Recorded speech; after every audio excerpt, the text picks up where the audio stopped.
President Tinubu in Riyadh ahead of today's Saudi Africa Summit. Economic advancement on the front burner. Senate kickstarts interaction on Nigeria's economic and financial roadmap for the next 3 years. We must continue to bring our financial legislations up to date for increased revenue generation. And First Lady of Nigeria applauds Nigerian Armed Forces for initiative to deepen gender mainstreaming and inclusion.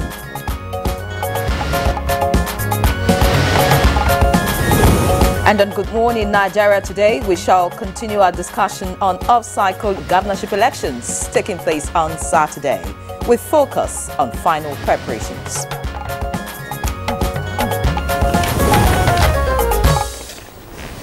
All right, and after 24 good years of unbroken civil rule in Nigeria, our electioneering process is still undergoing reforms, especially in the area of conduct of elections. But beyond choosing political representatives, one would presume that the very essence of conducting elections, in fact, that elections are so designed to be seamless. But as it would appear, violence, high insecurity appear to be the bane of most elections. And of course, they trail every pre- and post-election in Nigeria, and indeed are everywhere. Absolutely, Claire. Post-election violence has been a major character of our electoral process. But we have also recorded more violent clashes between party supporters in the build-up to elections. And that's just one of the several elements of democracy that need to be addressed.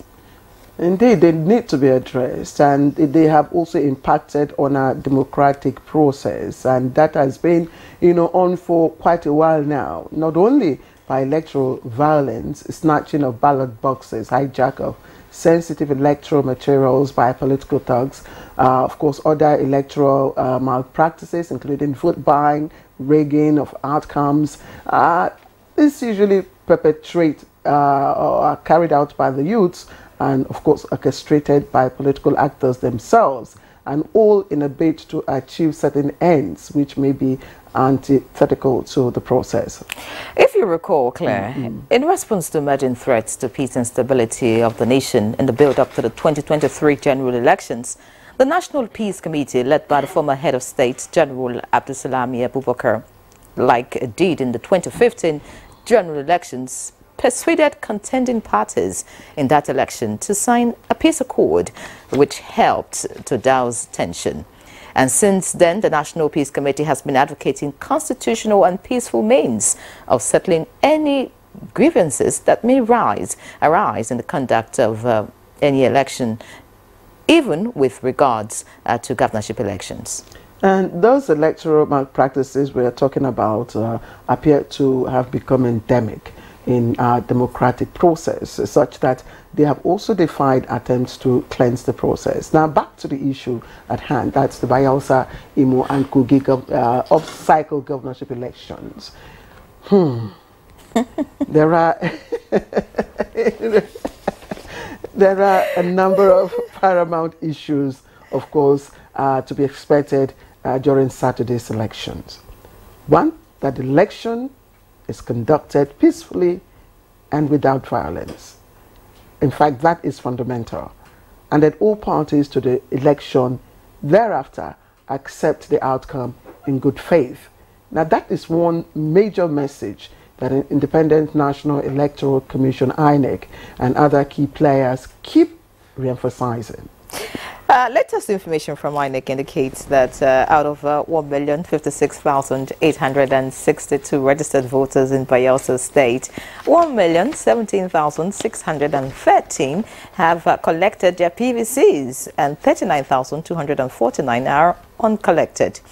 In Imo State, the number of registered voters is 2,419,922, out of which 2,000,000 318,919 have collected their PVCs, and that leaves 101,003 uncollected. While in Kogi State, out of the 1,932,654 registered voters, 1,833,160 have collected their PVCs, leaving 99,494 uncollected. Of course, that's not to say that all of them, will appear tomorrow to cast the ballot. And of course, we all know, we've been talking about, the need for, voters to really go out and, exercise the franchise. So 16 political parties will be contesting the #1 seat in Bayelsa State, 17 in Imo, while all the 18 parties in Kogi State are on the table. So, do we say the die is cast, or who will the cap fit? Questions that we don't have answers to. Imre and I don't have the answers. Neither do the guests that will be, speaking with us here today. But the electorate in Bayelsa, Imo, and Kogi certainly do have the answers, and will practically, of course, answer the questions on Saturday by the time the elections are concluded. On this note, I welcome you to Friday's edition of Good Morning Nigeria, and thank God it's Friday. I am Claire Adelabu Abdul Razak. So, it's eve of the polls. Anyway. Okay, I'm in Abuja. It's not eve of the polls for me. Well, of course, no. For those in Kogi, Imo, and Bayelsa. Yes. Absolutely. All right, I'm Henry John. I join my colleague Claire to welcome you to the program. Good Morning Nigeria is broadcast on the network service of the NTA, and we're reaching you from our studios here in Abuja. All right. Okay. Take the highlights. Yes. So, soon we will be joining Olajide Bello for the highlights of the morning news. But before then, of course, after that, we'll be looking at some business news.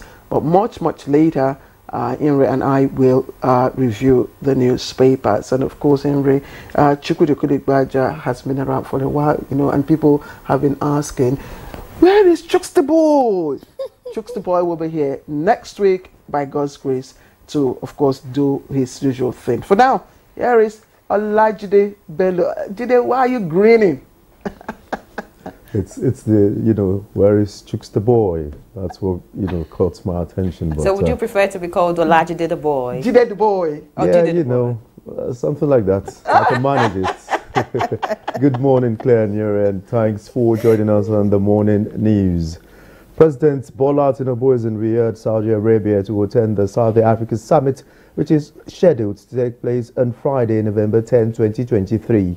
The president aboard the Nigerian 001 flight landed at the King Khalid International Airport, Riyadh, at about 10 a.m. local time.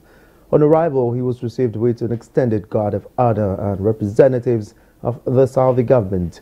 Saudi is hosting African countries in a one-day South Africa Summit, which is the first of its kind. In a statement, the presidential advisor on media and publicity, Nigerian Galali, states that at the Saudi Africa Summit, the president will underscore Nigeria's commitment to attracting more foreign direct investment and expanding business partnerships, which is strongly reinforced by his administration's ongoing domestic economic reforms. The Senate has kick-started high-level interaction on Nigeria's economic and financial roadmap for the next 3 years, the first under the current administration.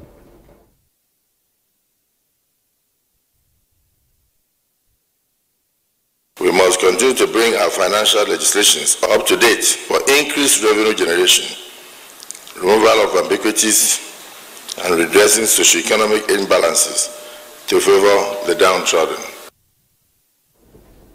The House of Representatives has passed for second reading a bill for an act to amend the Central Bank of Nigeria Act 2004. The bill, sponsored by Representatives Ejiro and Francis, seeks to enhance accountability as well as effective checks and balances in the governance structure and operations of the Apex Bank.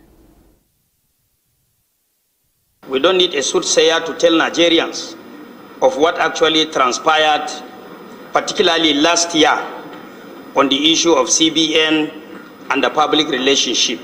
And we have seen a lot of loopholes, which has led to abuses, particularly the last central bank governor. The Minister of Information and National Orientation, Mohammed Idris, says the 2023 supplementary budget signed into law by President Bola Tinubu is not insensitive but a bold and pragmatic response to the pressing and economic challenges Nigeria currently faces. The minister, in a statement by Special Assistant on Media Rabi Ibrahim, urged the 2023 presidential candidate of the Labour Party, Peter Obi, to take the time and effort to acquaint himself with details of the 2.17 trillion naira 2023 supplementary budget, which includes allocations for essential sectors like security, agriculture, food security, works and housing, wage increase for workers, student loan scheme, and social safety nets, among all aimed at strengthening the country's economic foundations and improving the living conditions of Nigerians. The statement advises the political opposition to be informed and balanced in the exercise of their rights and refrain from misrepresentation of facts for political gains, explaining that the supplementary budget was derived from the active engagement and consultation with relevant stakeholders who ensured that the budgetary provisions aligned. The present administration says it is committed towards enhancing food sufficiency and security in the country by ensuring that all internally displaced persons across the country are relocated back to their ancestral homes and boost the agricultural sector. Minister of Humanitarian Affairs and Poverty Alleviation, Dr. Betta Edo, disclosed these at the flag-off of construction of resettlement homes for internally displaced persons in Benue State. If you're somewhere else, you're a stranger. Home is home. We'll occupy our place, we'll farm, we'll provide the food for this country, and we'll secure this country in terms of food and all it needs. The Nigerian Armed Forces can enlist more women, thereby drawing more strength in the fight against insecurity by revisiting and revising its laws, making it more equitable and attractive for women to join. Nigeria's First Lady Oluremi Tinubu said these at a conference on gender mainstreaming convened by the Defense Headquarters in Abuja. Women should not be discriminated against for getting married or bearing children. We can work towards eliminating gender-based violence within security forces and ensuring proper mechanism for reporting and addressing such incidents. And that concludes the morning news. Good morning, Nigeria continues with here and Claire after this break. Don't go anywhere. Let's have a bit of business news now, and Tokwe Alabi will guide us.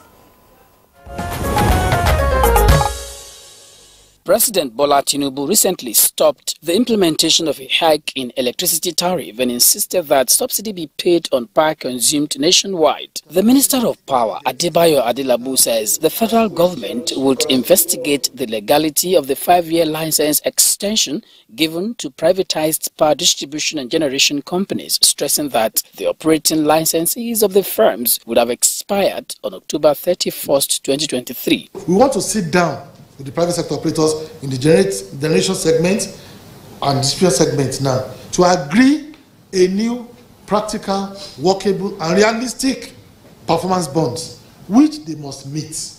Speaking on the call for a cost-reflective tariff, which would lead to a hike in the amount payable for power, Adelabu said the power sector is an industry that is very sensitive to any leader, and it is impossible for operators to jump overnight and implement the cost-reflective tariff. So there is a gap between a cost-reflective tariff that we're supposed to charge and the allowed tariff. That huge gap, government still subsidizes it. With about 4,000 megawatts power generation, Nigerians currently pay about 70 naira per kilowatt hour, and it can never be less than 130 or 140 naira at the present exchange rate. In the meantime, Nigerian ship owners have said that the country's maritime sector is losing about $1 trillion annually in the entire shipping sector due to lack of vessels, infrastructure, human capacity and cargo carriage. Commending President Bola Tinubu for separating the maritime industry from the Ministry of Transportation, stakeholders want the private sector in the shipping subsector to establish platforms to help actualize the policies in the sector. In the second quarter of 2022 GDP report, the maritime sector, water transportation in particular, was said to have contributed a mere 2.4 billion naira to the GDP out of 45.5 trillion naira GDP for the quarter. This is a contribution of a mere 0.01%. The urge to revamp the Nigerian economy is yet to be realized, as the Nigerian Economic Summit Group, NESG, recently pointed out that Nigeria's maritime sector needs to be more utilized while tackling piracy, illegal fishing, inadequate infrastructure, and regulatory bottlenecks. These challenges are believed to have hindered the full realization of the sector's potential, hence the need for urgent attention for economic growth and transformation. With business news, I am Tokbe Alabi. That was Tokbe Alabi on the business news this morning. Tokbe, thank you for the business package. Coming up next will be newspaper review.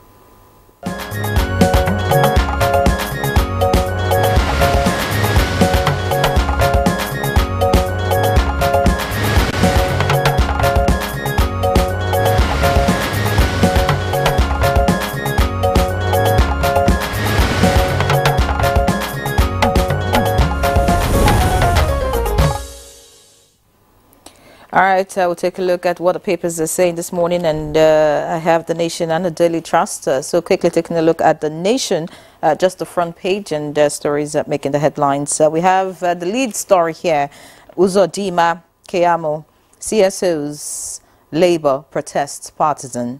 The riders, Osifo, we won't stop. Passengers stranded at Abuja, Lagos airports. That's the lead story here, and just away from that, just below the masthead, we have Bayelsa, Imo, Kogi 2023, all set for elections. Military warns miscreants to stay off. DSS cautions against inflammatory statements. Hotel scarcity leaves INEC officials, security agents stranded. Details on page 2 of The Nation. Above the masthead, we have Nigeria's oil supply to Europe hits 730,000 barrels per day. And on page 3, you can read up Senate 6 sack of MDA bosses ignoring summons and motions. Next to that, we have Umahi explains 21 billion naira vote for third million repairs. Details on page 3, and on page 5, you can find Yoruba in diaspora to Tinubu eradicate poverty.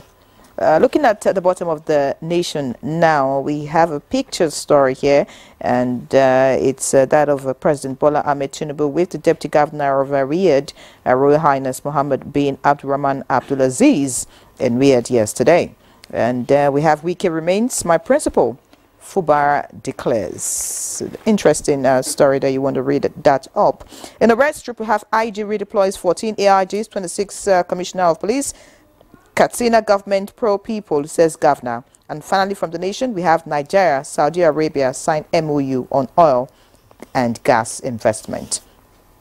Next is the Daily Trust newspaper, and the lead story, of course, is still on the polls. This one here says 24 hours to polls. Igala elders call for postponement. Women protest in Bayelsa. The riders, travelers miss flights as Labour grounds Imo-bound planes. IGP storms Kogi. Military raises alarm on fake soldiers. Labour action inconsiderate, not treasonable. Coming from Yadudu, and protest won't hamper Saturday election. That is credited to INEC. Finally, from the Daily Trust, we have explosion. Canada says visa centers in Abuja, Lagos remain open, and you can find details on page 6 of the Daily Trust. Let me just take the last one in a black strip below the picture story. Here we have DSS reads Riot Act to troublemakers. Details on page 10. Claire. Yes, thank you, Ian Ray. And of course, I have the Punch newspaper. is also leading with stories on the off-season polls. And the headline says, FG tackles labor over strike.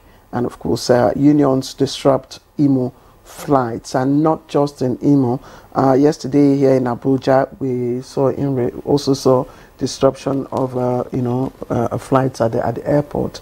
The papers reported that the intervention of the security agencies prevented the protesters from entering the airport. Inside the airport. So they barricaded the roads leading to the airports, and that of course caused flight delays. Like Nigerian Airlines, for instance, Air Peace passengers all were stranded yesterday at the airport. And just on the inside page, I've just read that the Minister of Aviation, that's Festus Keyamo, saying that I just would like to quote him. He says, call your leadership to order. Don't get sucked into politics. It will destroy the labor movement. They cannot be hirelings in the Labour Party, and they use them at their will. That's why you see that the movement does not control the politics of the of that party. But Keyamo disclosed that the Aviation Ministry had mobilized security agencies to disperse the protesters from the airport, from the Abuja International Airport, and that's what exactly happened yesterday. And I think we must draw the line between politics, and other things, politics and governance. Yesterday, so many things, would have been disrupted, not just flights to and from other parts of the, you understand, but also economic activities. I mean, I know experts will be counting how much we lost yesterday. Yes. From what happened. But I also think it's important to hear from Labour too. Is it really politics, or is it because of the issues they had with the Imo State, government, and what exactly? That had nothing to do with the Abuja International Airport. Well, I guess maybe to press home their demands, because I'm sure that after what happened in Imo, they actually asked the federal government to intervene and to make sure that the governor is called to order. So I don't know, maybe just to send the message straight. Maybe they felt just disrupting activities in Imo may not, send the signal that they are not pleased. Very well so, but you could also press home your demands in other ways, so government in other ways, not taking your protest to the airport to disrupt other people from, accessing the airport. So that again, well, we hope that things will be resolved, and of course we'll move forward. So there's so many things to talk about, and we'll just have to stop the review at this point, because we'll have quite a number of, guests to speak to the issue, the off-cycle elections today. So let's go for a short break. When we come back, we'll kickstart a conversation. Good morning, Nigeria is reaching you live on the network service of the NTA. Before we continue our conversation on the final preparations for the off-cycle governorship elections, here's a backgrounder put together by Abdusalam Jabril. Elections are around the corner once again, but this time it is happening in selected states within the country. Recall that when Nigeria returned to democratic rule in 1999, elections were held simultaneously in all states of the Federation. However, in subsequent elections, several candidates who were dissatisfied with the outcome petitioned the court to reclaim their mandate. The Electoral Petition Tribunal requested the dismissal of several governors, and other states with challenge results held re-elections. This is how 8 Nigerian states of Bayelsa, Kogi, Anambra, Imo, Osun, Ondo, Edo, and Ekiti became off-cycle electoral states. While other states have conducted their governorship off-cycle elections, the trio of Imo, Bayelsa, and Kogi states is scheduled to hold on Saturday, 11th November 2023. The electoral umpire, the Independent National Electoral Commission (INEC), says over 5 million Nigerians are expected to vote in the off-cycle elections in Bayelsa, Imo, and Kogi states. The commission maintains that 16 political parties are sponsoring candidates in Bayelsa State, 17 in Imo State, and all the 18 parties in Kogi State. A breakdown of the electorates by INEC reveals that there are 1,056,862 registered voters in Bayelsa State, 2,419,922 in Imo State, and 1,932,654 in Kogi State, making a combined total of 5,409,438 registered voters for the three states. Some experts stress that the elections provide a unique opportunity for a swift evaluation of the new government's performance so far, and the outcomes will significantly impact the political fortunes of the parties involved and lay the foundation for the general elections in 2027. What is to be expected during the elections? Will this be another litmus test for INEC? How ready are the electorates to cast their ballots come Saturday? These and more guests on the program will be speaking to shortly.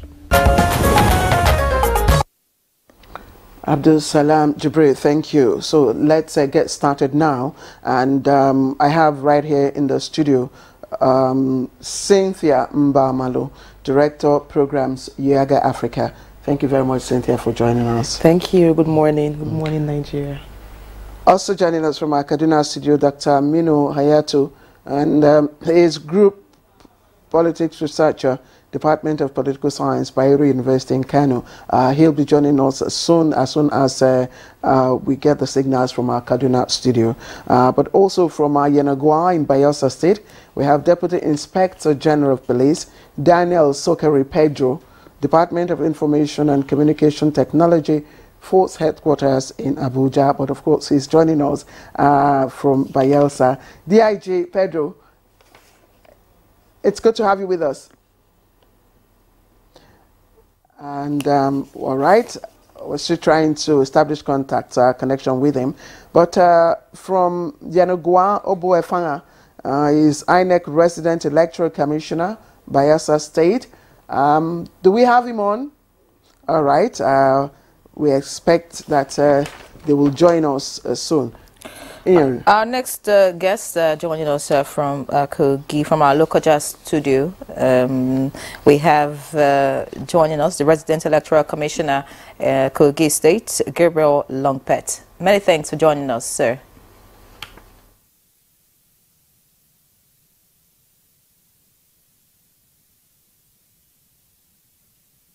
Looks like Gabriel Longpet is having some issues there, but I'm sure that will be fixed by the time we get back to him. So let's just quickly get back with the DIG. Yes, Daniel Sokari Pedro, Department of Information and Communication Technology, Force Headquarters, who is joining us from Yenagoa. Many thanks, DIG, for joining us.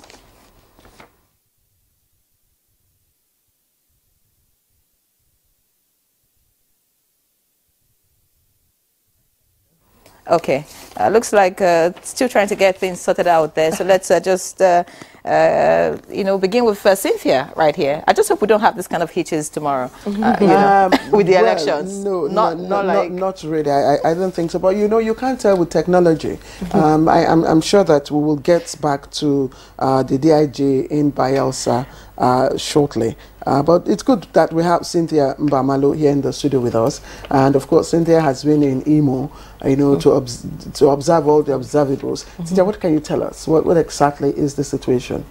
Well, I think first is to say that these three elections, Imo, Kogi, Bayelsa, they are likely going to be contentious elections, and they're elections that are going to be conducted within very difficult circumstances. One is the general economic hardship nationwide. It's not just in these three states, but that is a factor within these three states. But also is the security concerns or levels of insecurity. Imo, for one, like you said, I was in Imo last week.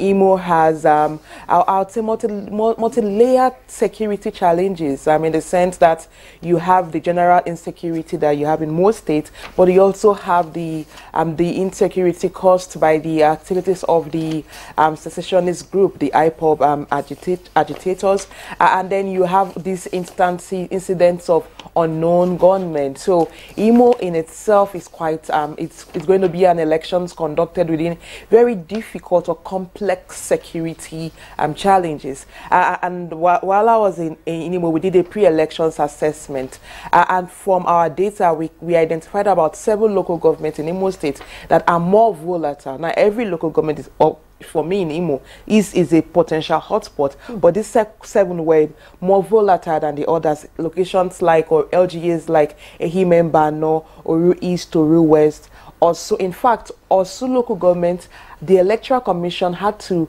move its activities in September from the INEC LG office in Osu to the INEC office in Owerri, because it was almost difficult for activities to happen in that community. I think I'll hold you at that point. We'll of course get back to you so you can let us know some other flashpoints in these 3 states. But let's quickly join the wreck now in Kogi State. Gabriel Longpet, I'm sure you can hear us loud and clear.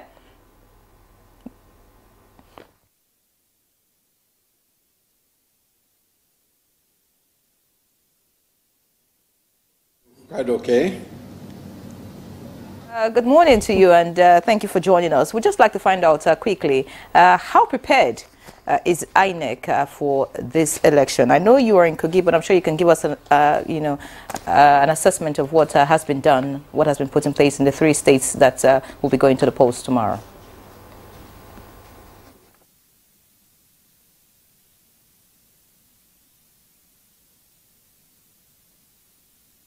Well, Kogi State is very much prepared in terms of the election holding tomorrow. We have completed the sharing of materials to all the local government areas. Every piece of materials essentially for the election is ready and is available to all the electoral officers at the local government levels. Yesterday we did the distribution of the materials. We were accompanied by security agents to the various local government areas. This morning I believe they are in the process of batching all and sending them to the ward centers where will become preparatory to tomorrow's election. We do not anticipate any other thing. We have sufficient materials. We do not anticipate any shortages of materials because we had to check all the materials that were delivered to us here in Kogi, and everything is intact and we have the numbers that we need.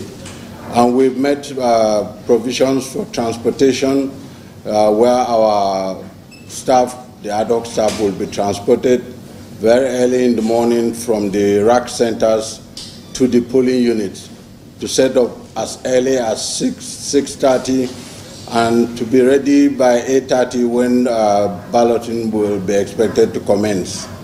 So in terms of preparation, I think Kogi is ready, and I would say that every citizen of Kogi State who has collected his or her PVC should feel confident enough to come out tomorrow and exercise their franchise.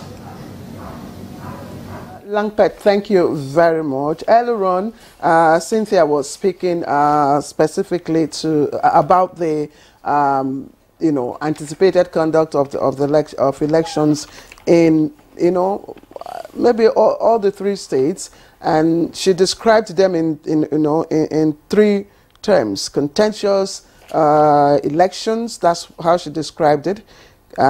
Elections that also will be conducted in difficult conditions because of insecurity and also because of economic situation and all that. And these 3 categories also resonate to Kogi State, what experts have been predicting about Kogi State. What or how will INEC be responding, for instance, to maybe cases of violence or electoral malpractices such as snatching of ballot, boxes and all that?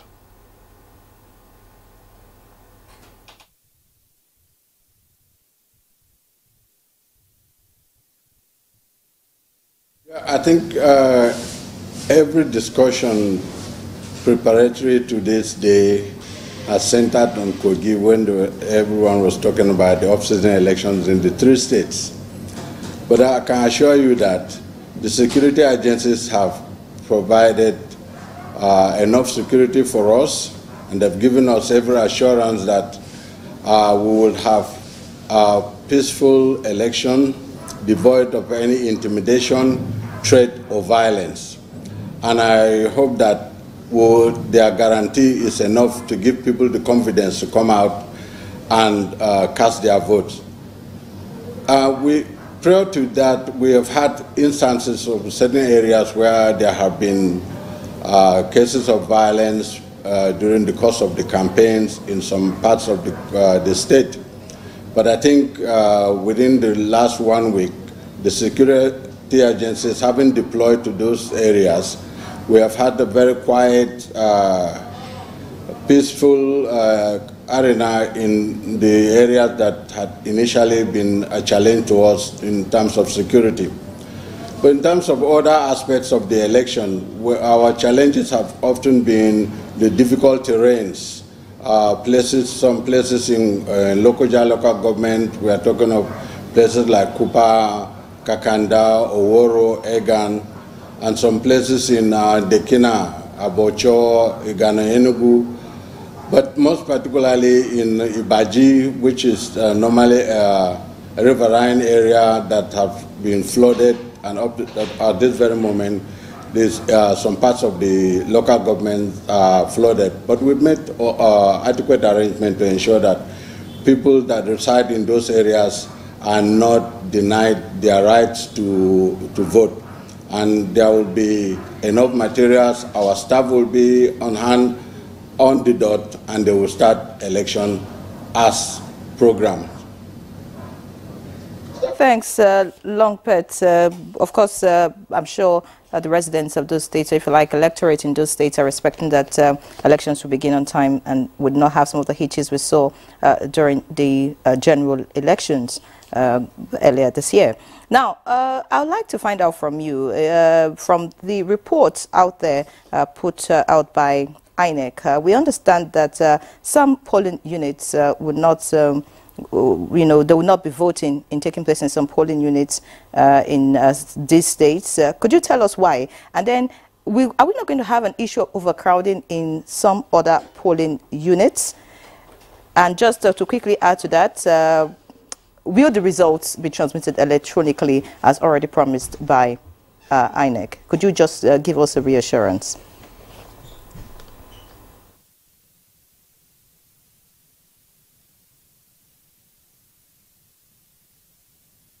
There is no polling units where there are no registered voters in Kogi State.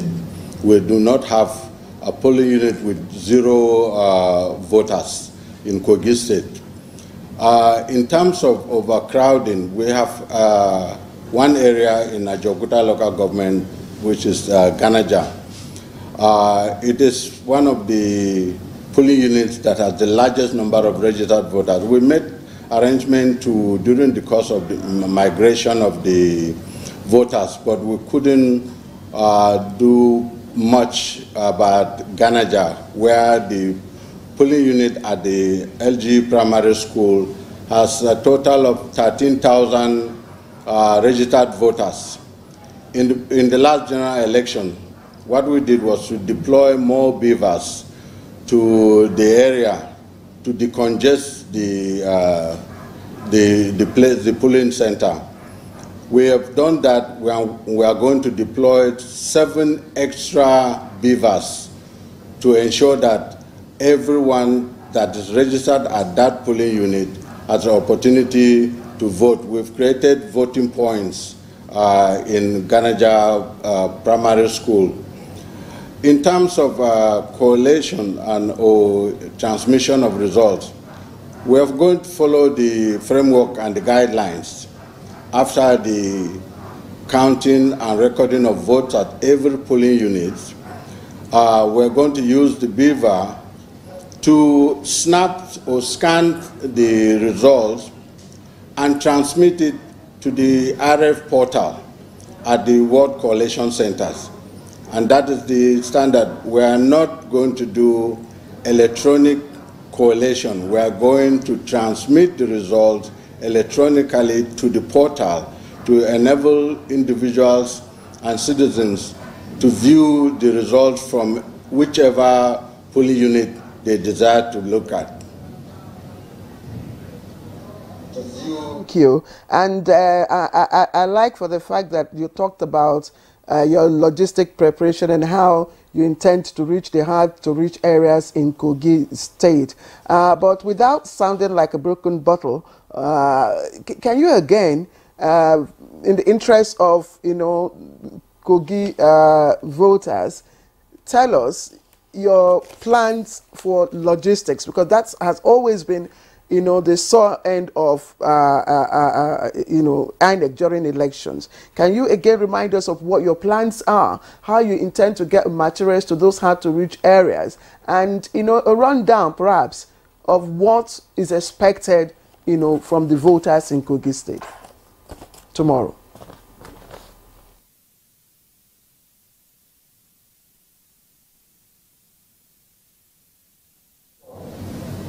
Thank you very much. I think in the course of distributing the materials, we identified the local government areas that are far from Lokoja, and we distributed their own materials first and set them up with police protection.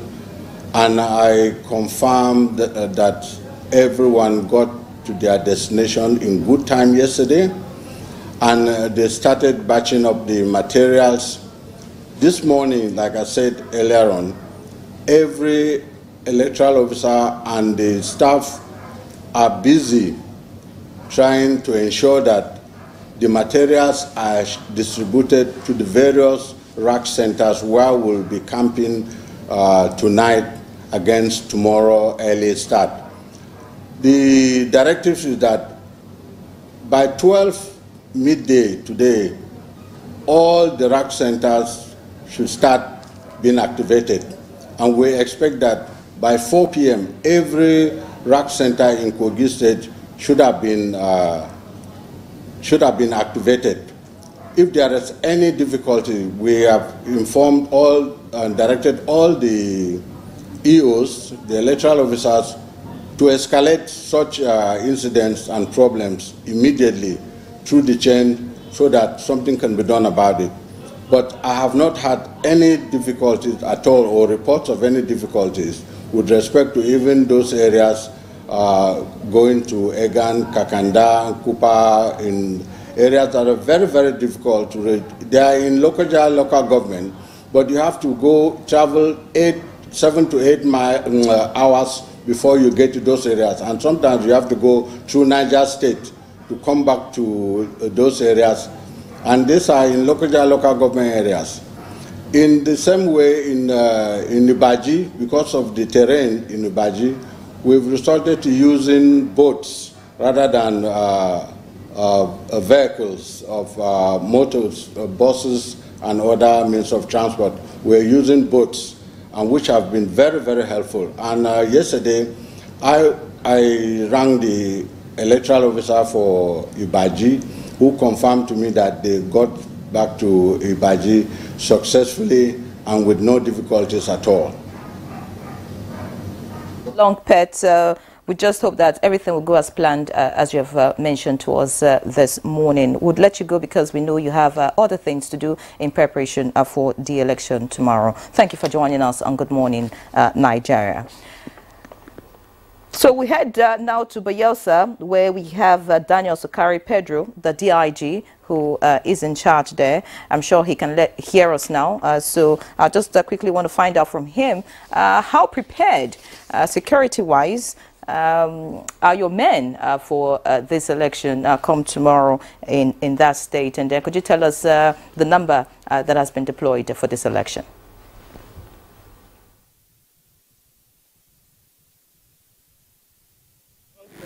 My name is Daniel Sukari Pedro, PSC Daga, MNI. I am the DIG in charge of Department of ICT, Nigeria Police. But I'm equally the DIG in charge of the South-South geopolitical zone.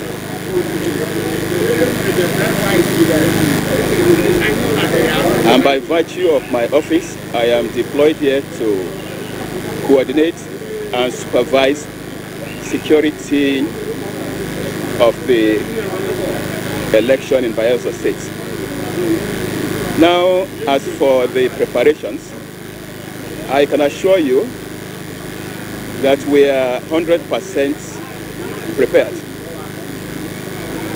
We have more than 27,000 police officers and men on ground. And also we are expecting personnel from our sister agencies to complement the number. I assure you that every polling unit will have at least 4 personnel. So every of the 105 wards and 8 local government areas in Bayelsa State are well covered security-wise. In terms of deployment again, we have been deploying the officers and men since about 3 days now. And both the land and riverine areas are well covered.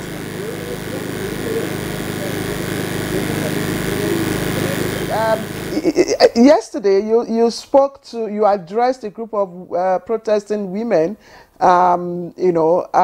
asking security agencies to ensure that the election in Bayelsa is peaceful and, of course, without violence. We'd like to know what your message to them is. And then secondly, are there areas that you have outlined as potential, hotspots, flashpoints, and what strategies are you adopting, this time around?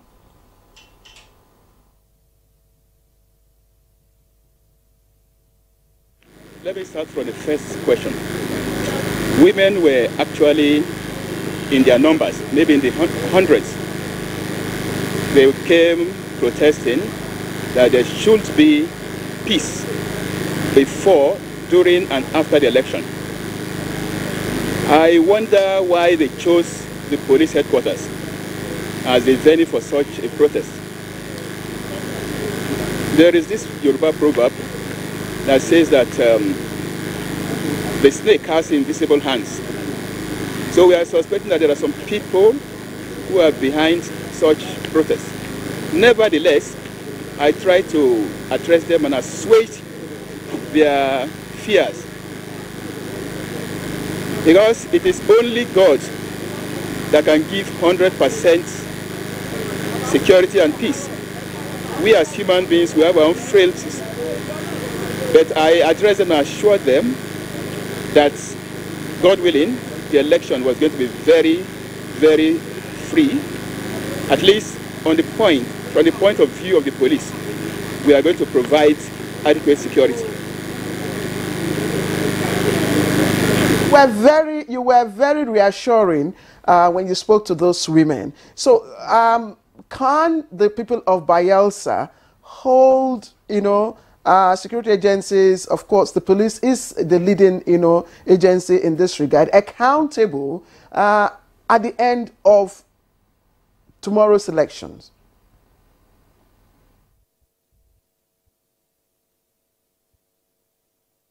So DIG, I'm saying that you spoke, very reassuringly to those women yesterday, and of course you promised that the police would ensure that the conduct of the election is without violence and, of course, free and fair. So my question is, can the people of Bayelsa State hold the police, especially as the leading security agency, accountable at the end of the elections tomorrow?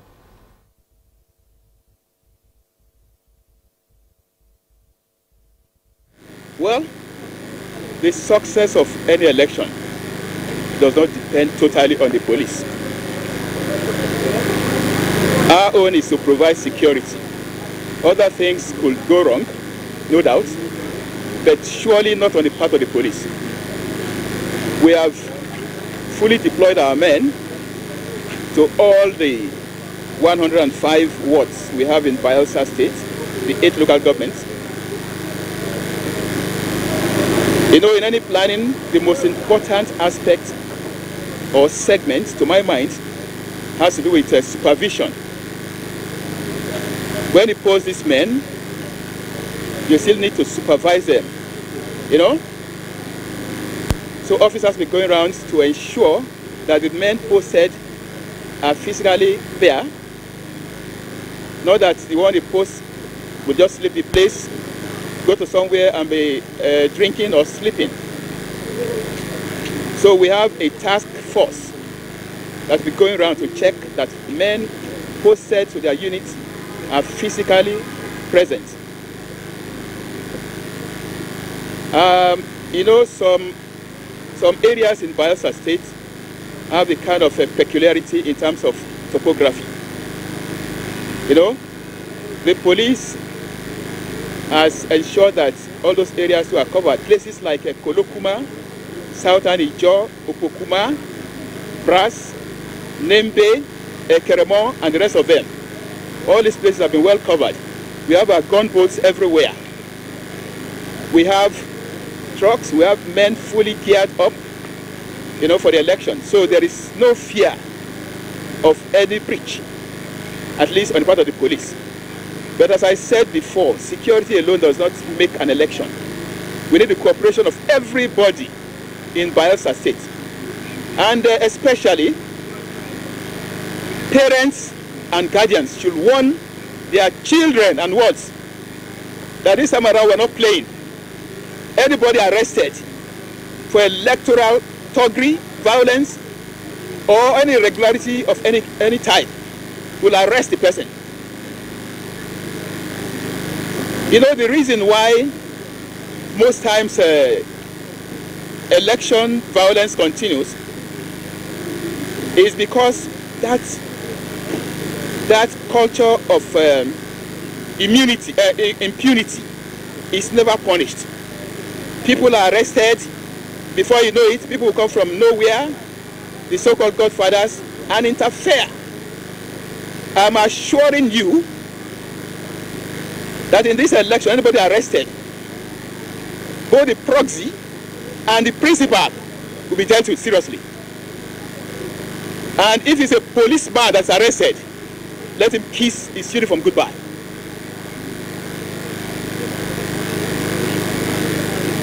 Jay, I like your response to that question.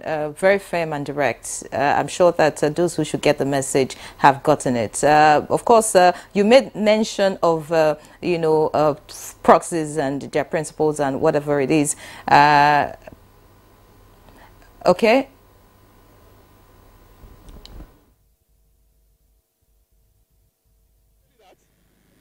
If we cannot arrest the 8 because of the election, after the election, we are going to get him arrested, try him in the room, and get him dismissed. Anything that will stain the integrity of the election on the part of the police will not be allowed.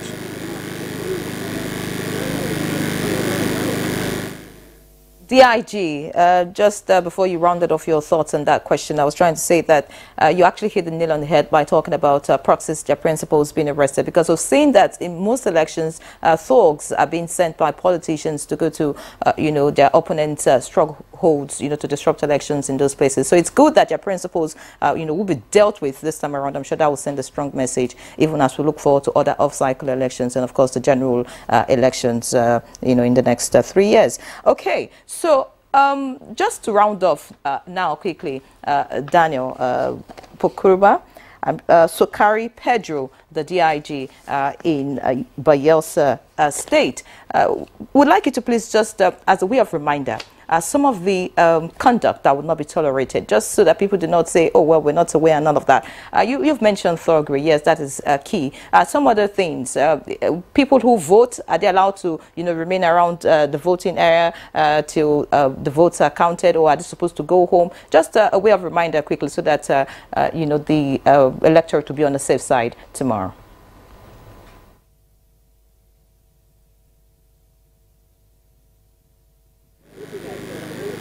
We expect that anybody who votes should go home.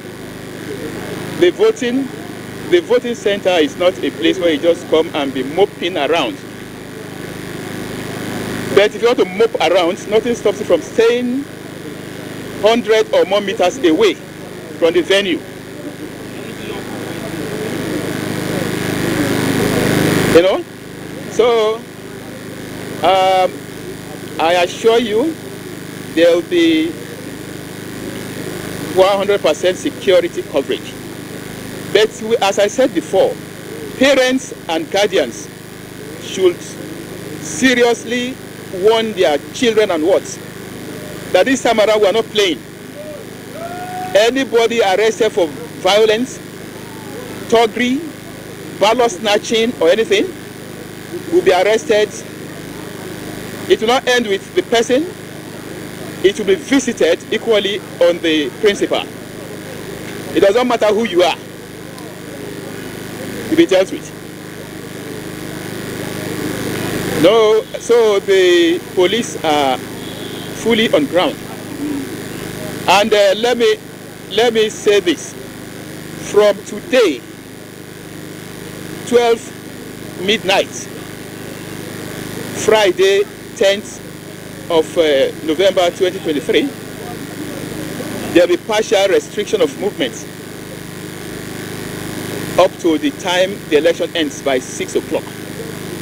So people are not expected to move that apart from those on essential services like ambulances, doctors, policemen, and so on and so forth. Otherwise, anybody loitering around or moving about without aim has flouted the law, will be arrested. Because I know pressmen after this will be making noise saying police is restricting people's movement. Every right, we know constitutionally every right has its own exceptions. During the election, your movements can be curtailed for security reasons. DIG Daniel Sokari Pedro, I'm afraid we just have to let you go at this moment, but we'd like to appreciate you and indeed to say that you have not spoken tongue in cheek. I'm sure that the message is quite clear, and Bayelsans are also ready to go out there tomorrow and do the needful peacefully and free and fair. Thank you very much, DIG, for the time you spent with us. Let's now bring in our guest who is joining us via Zoom from Owerri. That's McDonald Ekemezie, and that's Program and Communication Center for Transparency Advocacy in Abuja. Okay, I'm told he's not ready yet, so it's back to you, Cynthia. And again, I don't know. I find you know, most election observers seem to, you know, be apprehensive about elections, you know, in all the states, but particularly in Imo State. And I know that you have been in Imo State. What is the picture really telling us? Is there likely to be I don't want to say election. There will be election, but under what conditions, you know, will it be conducted? Yeah, you know, when I was making my point initially, I had mentioned that that almost every local government has its own level of vulnerability to insecurity, especially because of the complex nature of the insecurity in the state. But you know, I think I'd mentioned about three some Ehimemba, Oru, Eastern Oru West, Olu. We have Okigwe, some parts of Okigwe, and then I was talking about Osu, because Osu initially INEC had to move his office to operate. In fact, PVC's collections for Osu residents was going on in Owerri. As at September, it was just by end of October, early November, that INEC plans to relocate back, or rather to resume its operation in Osu local government area commenced, and that is because of the level of insecurity there. Then you have Oguta. Now Oguta, the thing is, Oguta borders Anambra, Rivers and Delta, and in Anambra, Uli. You know, Uli is one of the problematic communities in Anambra. So that part that borders and the part that is riverine, there's this community that actually is it Angwa community. I don't know if I'm pronouncing it well, where you have a lot of farmers. Now there are threats to even voters. You have people threatening voters not to vote, which is why I said the security challenge is not just the usual electoral violence. You also have the issues with the IPOP agitators who are also threatening people from participating in the elections. So we did have a meeting with INEC, and the REC assured us that elections will be conducted in every local government, and that with the security presence, they would go back to Osu and elections would hold in Osu, local government. But the worry is, it's not just it's one thing to assure people, but how do you deal with the level of intimidation and fear to voters by non-state actors? You know, this either the unknown government or the secessionist agitators who are threatening people from participating. And then there's also the conversation around political intimidation. So when you ask what are the conditions, the Electoral Commission said it's ready. The police has also, from all the statements, said they are ready, and also that they'll be working with sister security agencies. But the thing is, beyond that, what is the permutation? What is the sense of how the voters view the elections? And if you ask me, just from my interaction, in fact, we met with some media practitioners and civil society in the state. You could sense the apparent fear on what happens, because some locations, people are threatened to participate. So there are people that want to vote, but there's also that fear of, if we've been threatened, are we sure the police and security will secure us? But then there's also the conversation around some level of an unequal playing field. And one of the things I wanted to highlight is, for these elections, you know, I think one of the DIG mentioned it, and also the REC. Election in itself, it's a democratic process that requires multi-layered responsibilities, dependent on several factors and several actors. So it's beyond the Electoral Commission. It's also about the security agencies, the role they will play. But these two institutions must show to be neutral, must show to be professional. Non-partisanship must be seen and perceived in the conduct of the elections. But beyond that is also the role of the state government and the federal government. So the three states have ruling parties, right? The PDP is the ruling party in Bayelsa, APC the ruling party in Imo and Kogi. And so when we talk about the role of the state government, it's also important that state government in these three states do not interfere in the process, so that the people do not feel threatened and forced to vote for any party, but rather the parties of their choice. That's one. And that the federal government in itself is seen to be neutral and does not interfere in the process. I think neutrality itself, you know, can be, you know, relative, Cynthia. Yes. But let's also look at the fact that, according to what we hear, that there'll be no election in 38 polling units because of, you know, So what would that? How would that impact not just the conduct of the election itself, but even the outcome?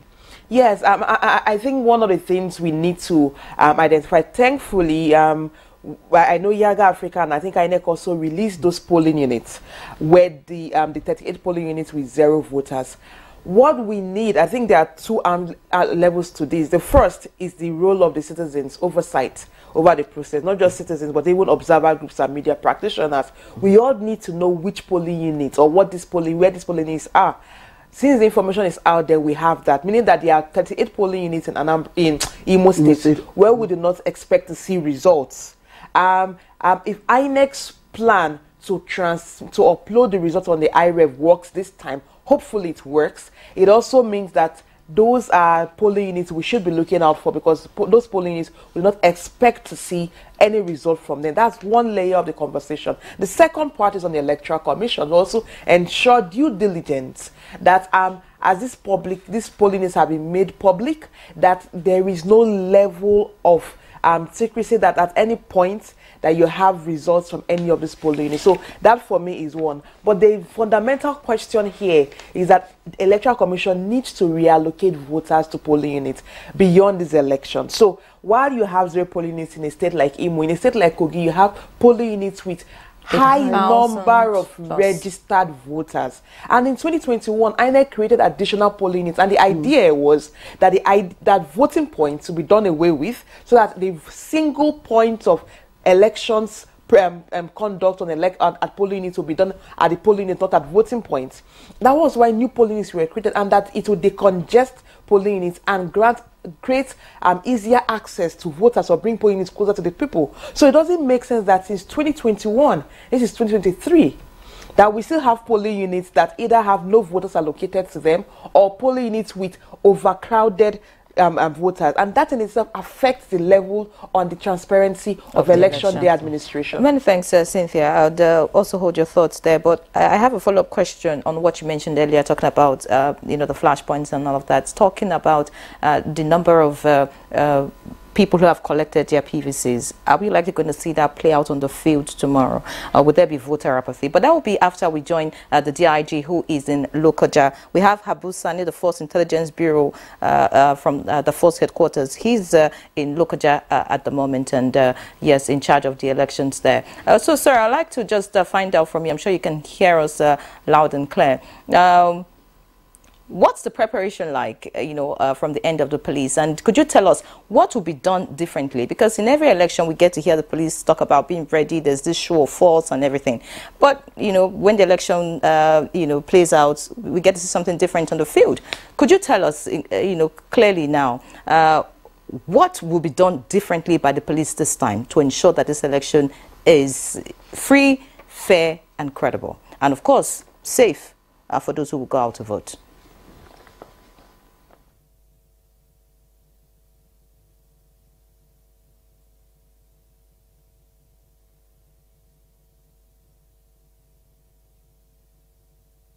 Not ready there? It's nodding his head. I'm sure that we're having some audio challenges at the moment. So, okay, let's return to our guest who's joining us via Zoom from Owerri. That will be McDonald Ekemezie. McDonald Ekemezie, of course, is Program and Communication Center for Transparency Advocacy here in Abuja. McDonald, what are your thoughts? Cynthia, you know, has mentioned areas, of course, predictable areas where elections might be very difficult to conduct. Ehime Bano, Uri East and West, some parts of Kigwe, Uru, and you know, and of course, you said, did you say Yala? Oguta, yes, Oguta. So, what are you? What is the picture telling you from your perspective? Are there apprehensions about what is going to happen tomorrow? Yes, thank you for having me. Well, as usual with elections, most times there are apprehensions. Yes, absolutely. Even interacting with citizens within the streets of across Imo State, not just, you know, where there are a lot of apprehensions, especially in those areas that were mentioned. We also know that Ehime Bano also has one of the top contenders, and who has, you know, been saying things concerning security.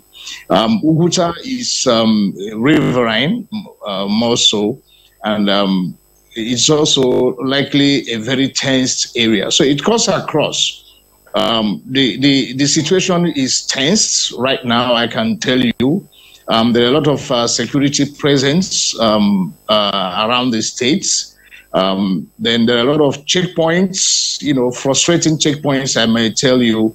Though some of them have been in existence before this election period. But now, as there are more influx of security agents from across other states that are not having elections. So the state is really tense. So there's a lot of apprehension. And if it's so militarized, some people might perhaps have some second thoughts in coming out, or maybe just coming out to vote and vanish and go back to their homes. So that's the situation now. And but outside that, people are going about their normal businesses. Things are just moving as it used to move.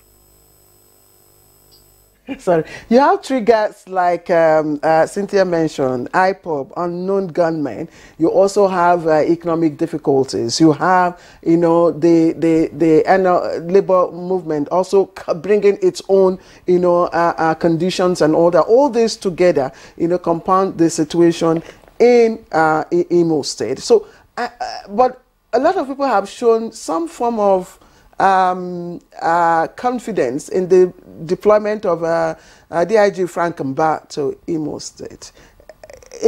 Do you see Frank Mba, you know, bringing any change?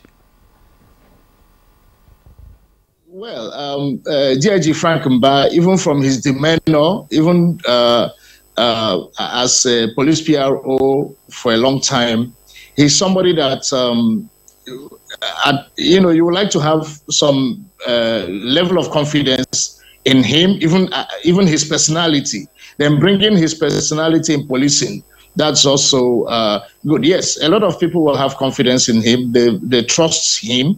They believe he can handle the situation. And as you rightly said, the economic crunch in Imo State, occasioned by the labor strike, especially where in the last 2 weeks there is no electricity, even in hotels are beginning to ration lights, you know. So it's also a very serious challenge, which I pray by today that matter has to be sorted out, because citizens are also getting frustrated. So the environment determines elections, I mean the character of electorates. So this is also another source of worry, which might be even beyond DIG Frank Mba. Another Kimeze, we'll get back to you, but let's quickly join the DIG now in Lokoja, Abu Sani. I'm sure you can hear me now. DIG? Okay. I'm sure he's responding that he can hear us. So I'd like to ask him the question I asked earlier about how prepared the police is for this election, especially in your area where you're coordinating. Could you tell us what the police intends to do differently? You know, that's the thing. It's not about, we had the DIG earlier who talked about, you know, the preparedness, the number of men on the field and all that. And I'm sure by now the show of force would have been on for residents to, you know, take caution and do the needful come tomorrow. But tell us, what steps would the police be taking differently this time around, just so that we do not have the kind of results we've been having? This, your state it has so many flashpoints. So tell us what strategies. I'm sure maybe there's some things you may not want to disclose, but if you could just tell us a bit about your preparation, just to ensure that we do not have a repeat of what we've had in previous elections in that state.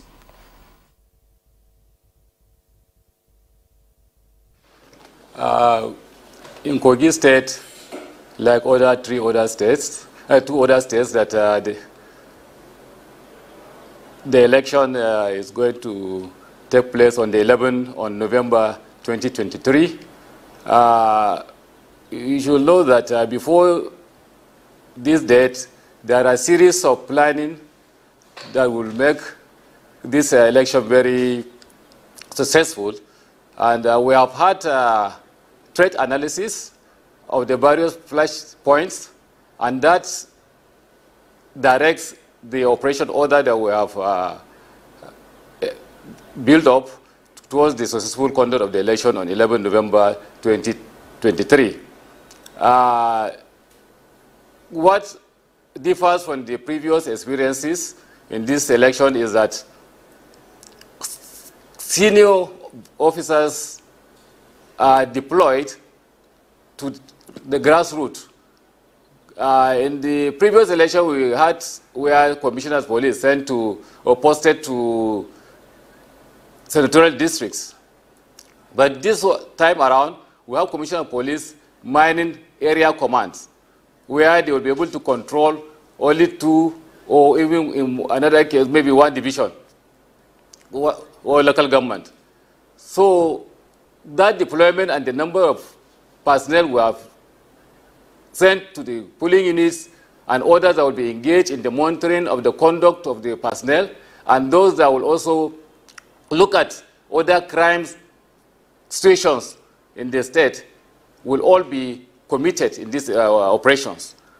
So you look, you find out that we have two sets of deployment. The one for the election security, and then the one that will look at also crime aspect and prevention.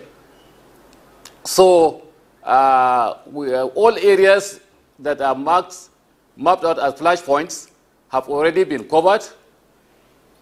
Show of force is ongoing, and the various areas that will have to have pin down points and checkpoints that will checkmate the activities of those that will want to mark the elections are equally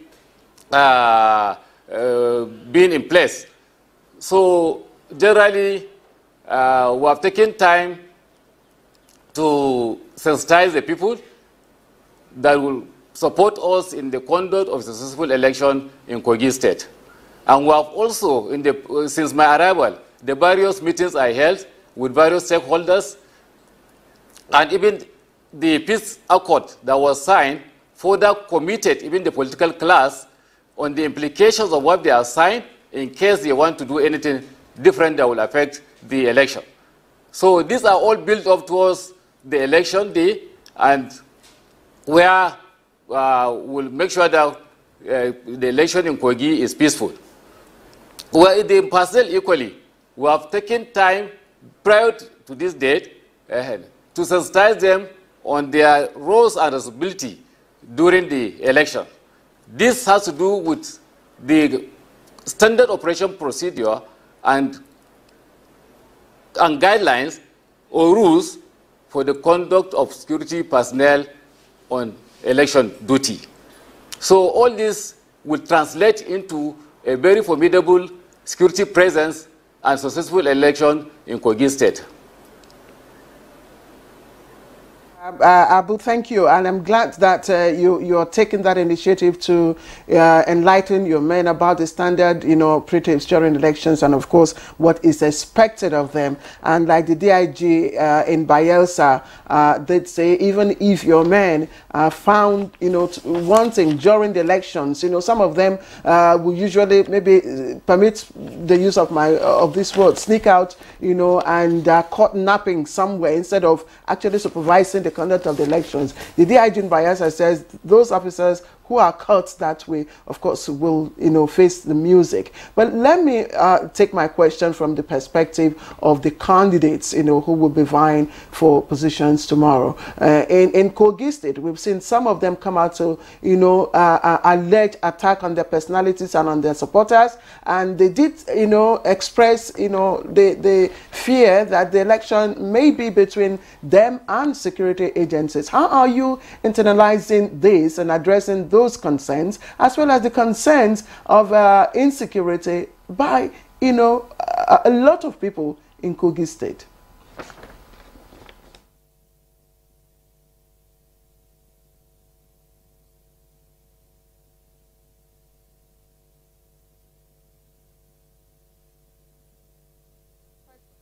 I've had the first part of the question on our readiness as regards to election, but I have not had the second segment of the question.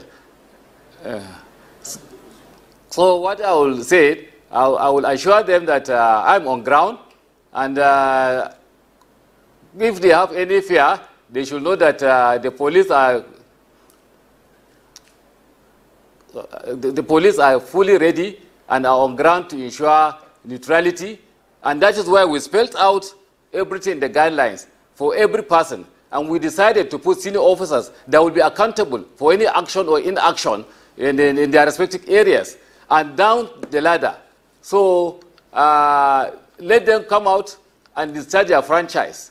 And we are ready to give an enabling environment for every person that is eligible to vote in this election to go and cast his vote. And whatever is released will be a true reflection of what has been cast by various eligible voters. So they have nothing to fear. Our lines are open for them to complain of any infractions anywhere or anything they see that will definitely affect the conduct of these elections. So we are on ground. Let them not have anything to fear about. So anytime they see anything, let them know through the dedicated lines that were already released to the media. Abu Sani, Deputy Inspector General of Police, you are covering Lokoja, Kogi State, actually, for this election. Thank you so much. So we'll come to Cynthia back here in the studio now. You heard the two DIGs, their responses. You heard the REC, give his own response about the preparation for the election. We're almost due for break now, but I'll just ask my question. When we come back from the break, you would respond to it. That their preparedness for the election. You already mentioned some of the feelers you got when you were on the field in Imo State. You also have feelers from the other two states. Looking at the figures given to us by INEC, most of the PVCs, those who registered for their PVCs, collected their PVCs in the 3 states. In Bayelsa, just about 39,000 uncollected and all that. So we have a very high number. But we saw in the general elections that there was a very high voter apathy, not up to half of those who registered actually came out to vote. So do you see that playing out again? Or do you really think that the electorate are listening to these officials, talking about the security, listening to INEC, that they're ready to do the needful to ensure that everything is done peacefully? You would respond, but let's just quickly take this break. So let's have a break now, then we'll continue the conversation. All right, welcome back. It's still Good Morning Nigeria Live, the network service of the NTA. Before we went on that break, Cynthia was about to respond to the question about voter apathy and if we're likely going to see it play out this time around. Yes, I think there's a likelihood that would have low voter turnout again. Like you mentioned, in general elections, we had barely 27% voter turnout, and that was the presidential election. And I was just comparing that with Liberia had elections, although they are going for a runoff soon, and they had 78.86% turnout for the elections. 78. We are barely, I can't remember, we are yet to even get to 55%, right? We're still in the level of 20 to 30%. And there's a likelihood that in Imo, we are going to see even lower turnout, especially because of the factors like I had mentioned, beyond just the economic hardship within the state is the apparent fear of intimidation. There's also the issue around the lack of trust and confidence in the electoral process and in the Electoral Commission. I think I needed to highlight that, and even in the security. So there's a lot that needs to be done by the state institutions to inspire confidence between now and tomorrow. Just the messaging, I think there's a lot that needs to go out communication-wise to the people to understand that that they should come out and vote. So there's that apparent fear and the issue of insecurity also. But I think generally there's also that sense of loss of faith. And I think this is for all Nigerians. And the truth is we can't keep making complaints if we don't come out to participate. And not voting is actually making a decision, because at the end of the day, the number of people that will come out to vote will determine the outcome. So if you say, I would not vote because I am angry with this, that, and that, you're also making a decision, because you're not voting is giving other voters the power to decide on your behalf. And I think for these 3 elections, regardless of the challenges, we do project there may be lower turnout, but I'm really hoping that voters in Kogi, in Imo and Bayelsa would understand the power of their votes. We need to come out and vote, regardless of the challenges, because it is a responsibility as citizens, but it's also a constitutionally guaranteed right for those who have their PVCs. Regardless of the challenges, come out and vote. I always say that poverty is not an excuse for not voting, or poverty is not an excuse for vote buying. Why? I've gone to elections in countries with higher poverty challenges, with higher levels of underdevelopment, or worst cases of underdevelopment. And I gave an example with Liberia. Regardless of the economic hardship, you had people who came out by 5 a.m. for an election that will begin by 8. 5 a.m. queues were enormous, and I was just inspired by that level of civic consciousness. So I've learned that. Is it just about civic consciousness now, or is what you mentioned earlier, not having confidence in the electoral process? How do you deal with it? So confidence is something that, regardless of the, imagine if you have a large number of people turn out, it's difficult to manipulate the process. Why? Because there are more people to observe and see what happens. What I saw is, I saw where voters waited to cast their vote. Party agents, I've given examples of 3 elections I've gone to now with outside Nigeria, within Africa. The party agents were even more vigilant than observers.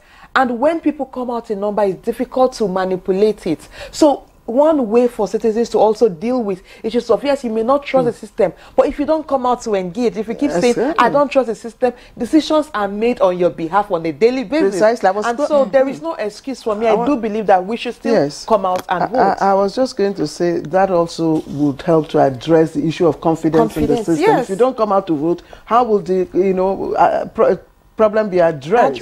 Yes. And just on a lighter note, I was also saying, maybe we should find a way, a legal way of addressing, because again, it's a breach of your constitutional rights. It's a breach of rights. Yeah. You breaching your own rights. Yeah, so, but it's about free choice too. It's still about choice. Yes, but I think it's important for citizens in these 3 states to understand the power of their votes. Yes. And that if you come out in your numbers, it is more difficult to manipulate it, because that is there where the you CSOs, watch and you vote and you watch the process. That is where the political parties themselves, the CSOs, INEC, and other democratic institutions, need to strengthen, need to bridge the gap. But let me take you on the issue of IREV, because you talked about it earlier, and you were really talking about the need to upload results to real time.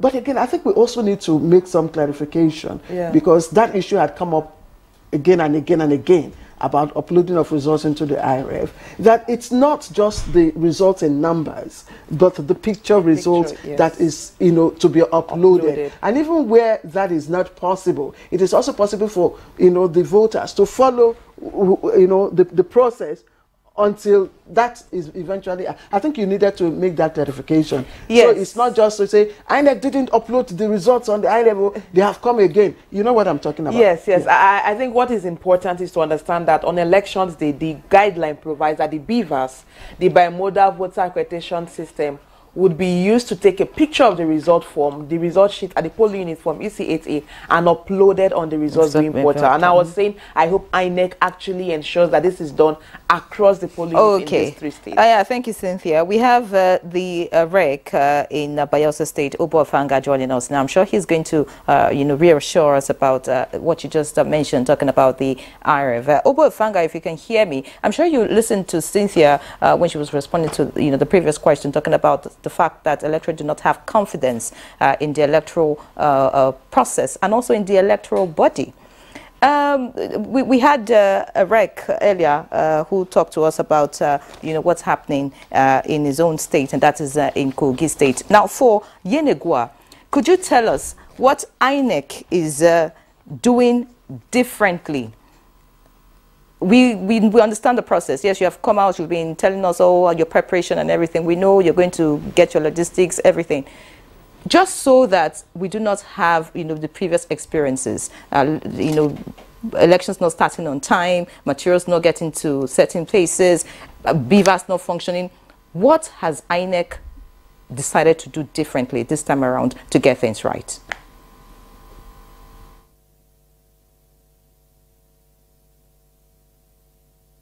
Very much. Let me tell you where we are now with our preparations for the election. As of yesterday, all the sensitive materials had reached the local government offices. Sensitive and non-sensitive materials had reached our local government offices, and today they would move to the RACs, that's the registration area centers, where tonight or this evening our ad hoc staff and all the materials will be, and the ad hoc staff will stay overnight, will camp there overnight, do refresher training on the conduct of the election, such that early in the morning they are able to go to their respective polling units early enough. One of the things that we have done in INEC Bayelsa State is to ensure that all the supervisory presiding officers that we are using for this election are permanent staff of INEC. We are not using any ad hoc person as a supervisory presiding officer. The supervisory presiding officers manage a cluster of polling units. They are the ones that will hand over materials to the presiding officers for each of the polling units to conduct the election. So we are using our permanent staff who know that not only that they have to conduct this election properly, but that their future and their career is would rely on this. So we expect that there will be a greater level of performance by these supervisory presiding officers, which would also lead to early opening of the polls. We are working with the various security agencies, and overnight where their materials were in the local government areas, they were all safe. And so today they will be moving to the registration area centers. We've had trainings and retrainings for the presiding officers and the assistant presiding officers. We've actually had 4 days of training so far. The first 3 days of training, then we had a refresher training last Saturday for them, and then of course when they are in the rack this evening, they'll have a further refresher training, so that and we focus these refresher trainings on the use of the beavers, because the beavers is central to the success of this election. Remember that the beavers will be used in accrediting voters. And maybe I should also use this opportunity to talk about the issue about turnout at elections. What we have found, what we need to know, that now when you have a figure of the number of people who participated or who voted in an election, it is a true representation of actual people who were accredited and voted in the election, because with the use of the beavers, it is almost impossible for anybody who isn't the owner of an identity to be accredited and be allowed to vote in the election. So we need to note this. Now, why we also focus on the training on the use of the beavers is also because at the end of the election in a polling unit, where the results are written out in the result sheet for the polling unit, the form EC8A, I heard my sister Cynthia mention that copies of that results are given to the political parties, and with the use of the beavers, we take a snapshot of that result, and that is what is uploaded on the IREV, the INEC result viewing portal, which has been on since 2020. And we have used it in all the elections INEC has conducted since we started using it in 2020 up to date. Obo Efanga, thank you. Now let me take you to Kulukumo Bukuma. Let me take you also to Agay. Let me take you to Nembe, Bra, Ogbia. These are all, areas with history of late arrival of election materials during elections has been consistent and all that. You've told us you're ready, and that of course your logistic plans are top notch. Please, can you again tell us why, if there's any reason why materials will not arrive at the exact time and voting will not commence on time in those areas, these particular areas that are very hard to reach in Bayelsa?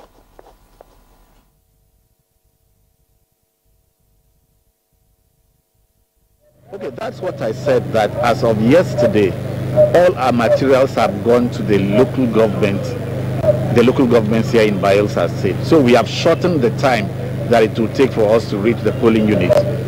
Today, those materials will move to the registration areas, which is closer to the polling unit.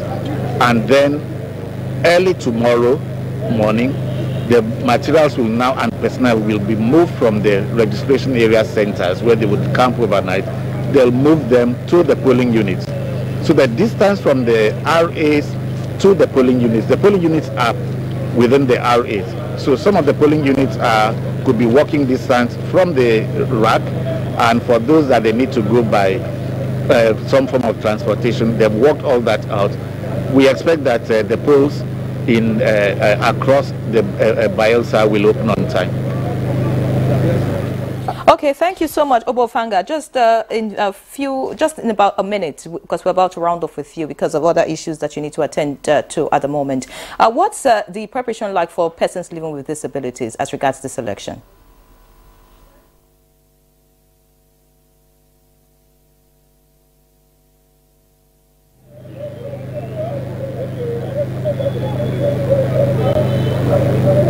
Sorry, I didn't get that question. We're talking about PWDs, persons living with disabilities. What's the preparation like for them? Are they covered in this election? Oh yes, so yeah, persons with disability, yes. In our voters register, we already have a list of the persons with disability registered to vote in Bayelsa State, and we know the location where they are. So we have, for instance, a record that shows that in this particular polling unit, we have 3 persons who are visually handicapped there, or persons on wheelchair, so or blind persons, or persons who would need the use of magnifying glasses. We know where they are in each of the polling units, and so the assistive materials that we use for those kind of persons to be able to vote, we also know where to send them to. So if somebody who needs a magnifying glass to vote in the election goes to a polling unit, we already know that in that polling unit we need to have a magnifying glass there, and the person would be provided one. Mr. Ubo-Ofanga, thank you for joining us on Good Morning Nigeria. We'll let you go at this point. So let's get back to Cynthia. Yes, we've talked about the issues. One other thing that is on my mind as regards this election, we've talked about security, you know, on the part of INEC, preparation and everything. Let's talk about female participation in politics. For this particular election, for Imo, there's no female aspirant. Yeah, we just have for Kogi and Bayelsa. I think Kogi we have 2, and Bayelsa we have 1. Yes. Yeah. So, do you really think that women would ever, you know, get to the front line when we talk about politics in this country? Well, I think when it comes to participation, actually for gender, there are different levels of participation, or different forms of participation. There's participation as voters, which is one arm. I always say that I do believe that in this states we have substantial number of women registered voters or female voters who have the power to influence the outcome. The other is on candidacy, and then other parts of it. And I think for the candidacy is where we still have major challenge. And the question is, for this election, obviously we don't have the likelihood of any of the females, or Imo has no female. Kogi and Bayelsa, the female candidates, they are trying their best, but it's a very competitive elections. And so when you do analysis on the top contending parties, you see their parties are not really reflected. And what is this showing? That what we're learning is in multi-party democracy, there's a likelihood of dominance of 2 parties, and in few cases, you have the outlier parties, like a supposed third force. So why are the dominant parties not fielding women? We need these parties to actually begin to field women if we want to see more women winning elections. What do you think is responsible for the dominant parties not fielding women? If you ask me, from our several assessment and analysis, a lot of these parties, they still the patriarchal norms that influence how parties are structured. And as long as you have the politics of exclusion within parties that believe that political leadership should be male dominated, it will continually affect how women emerge. Mind you that these parties have very strong, vibrant, intelligent women who are supporting and working within the parties. But the thing is, until parties themselves have policies within to ensure women representation in the process of candidate nomination and also in candidates that are selected, until parties have that policy, we would keep having this major challenge. And until we have a legislation that mandates women inclusion, we will continually have this challenge. For countries that have women winning elections, they had to amend their constitution, they had to pass a legislation to mandate the process. Because to change patriarchal norms, to change societal norms and religious beliefs, you need the law as a social engineering tool to enable that. So as it is now, women will keep doing their best, but we need the law to actually get the system to ensure that women emerge as leaders. Cynthia, thank you. Yeah. We are now being joined by Olumuyiwa Adejobi, who is the force PRO. He joins us, of course, from Owerri.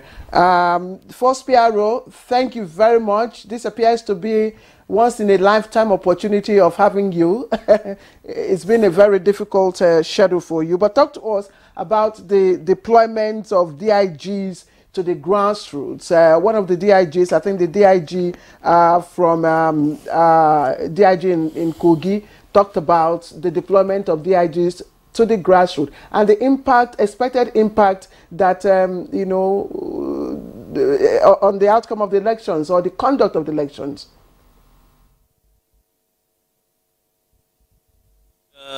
Generally, you know, election is a process. The way I say, we have commenced preparation for this election for some times now. The moment INEC made announcement of the date for these off-cycle elections in Kogi, Bayelsa, and Imo State respectively, the IGP has taken that decision of deploying very senior officers to manage this election security in the 3 states.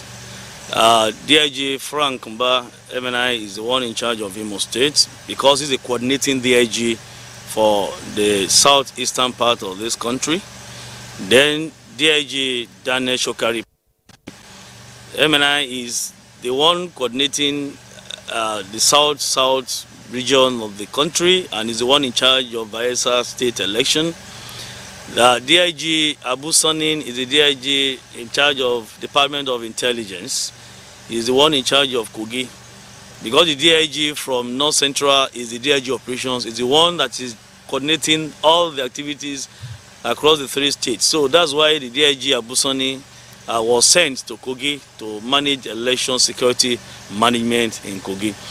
And let me say generally that I have done heavy deployment.